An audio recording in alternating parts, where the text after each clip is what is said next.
What's going on, y'all? Hope you're doing good. Hope all your kids are back to school. Hope all you kids watching are back to school. By the way, I heard through the grapevine that Walmart is giving away free school supplies to anybody who can outrun security.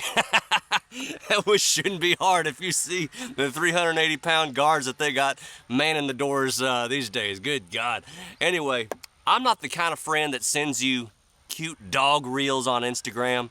I'm the kind of friend that sends you reels on how to survive an EMP attack and a grid collapse at 7 a.m. on a Saturday morning. So this is pretty much that. I've been doing some writing, y'all.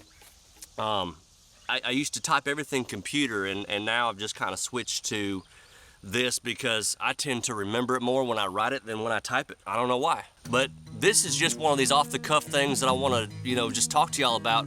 Maybe it's Friday or Saturday, sometime this weekend is when I'm trying to get y'all to watch this because you have more of an attention span on the weekend. You can just sit down on a Saturday morning in your boxers with your Fruit Loops and just kind of digest this. I called this the Great Disruption. Look, if they've already disrupted the cell service, if they've already disrupted the internet, do you not think they're going to disrupt the grid, the actual grid, especially in the months right before the election? This is just something I think about every single morning. So look, y'all, I'm going to read y'all this because it's really interesting. The USA has 7,300 power plants, 160,000 miles of high voltage lines, and millions of miles of low voltage lines connecting 145 million customers. Now look, if it's 2 years or longer, we're all screwed. So that's the good news. But what I'm talking about here with the Great Disruption is probably a situation where we have 2 to 3 weeks of grid down power failure, kind of like the Dennis Quay documentary that you should definitely check out, by the way. It's on YouTube, it's free. But I wrote this verse down this morning. Proverbs 27:12, a prudent man foresees evil and he prepares himself. I want to be prepared. Y'all want to be prepared. Medications. If you're on medications whatsoever, right now is the time I would absolutely get a double or triple dose from your doctor, because if we're going into this stuff and you don't have delivery trucks, there's no gasoline in the pumps or anything like that, and your doctor can't prescribe you nothing, then you're SOL. Forgive the expression. I'm just saying, y'all gotta take care of yourself. So we've been through all this stuff with food and we've been through stuff with water. I would also have 3 weeks of gas, y'all.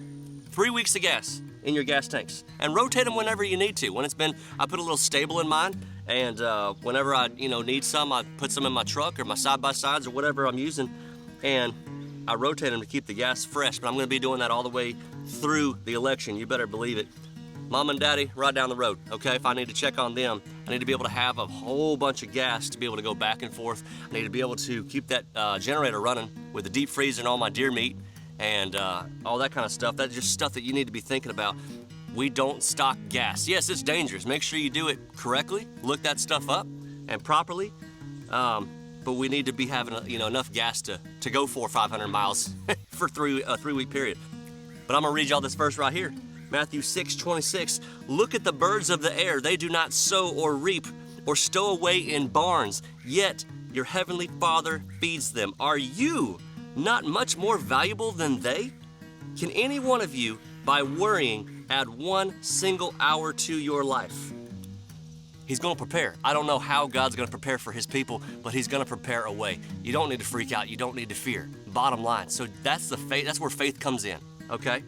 And the purpose of this all, this is the last part I wrote down here. The purpose of this all is, if you know chaos is coming, and I just feel like this is a great word right here. If you know chaos is coming, what a blessing it would be to have peace when your whole country is in stage 4 panic. Look, I want my wife to go, I'm not worried at all. Yeah, there's pandemonium out there. There's people busting into buildings for food, and there's people freaking out over here and over there, and I see terrible stuff on the news, but I'm married to Buddy Brown. And I want her to say, he's got this. He's been preparing. Look, and I went down to the Robertsons when I went to see Phil Robertson down there in Louisiana. That man has been preparing for this since 1982. Phil's gonna be fine. The Robertsons are gonna be just fine. I want y'all to just take this kind of stuff into consideration. So, look, between now and the election, very good possibility in a grid down power failure that could be prolonged to 2 or 3 weeks, okay?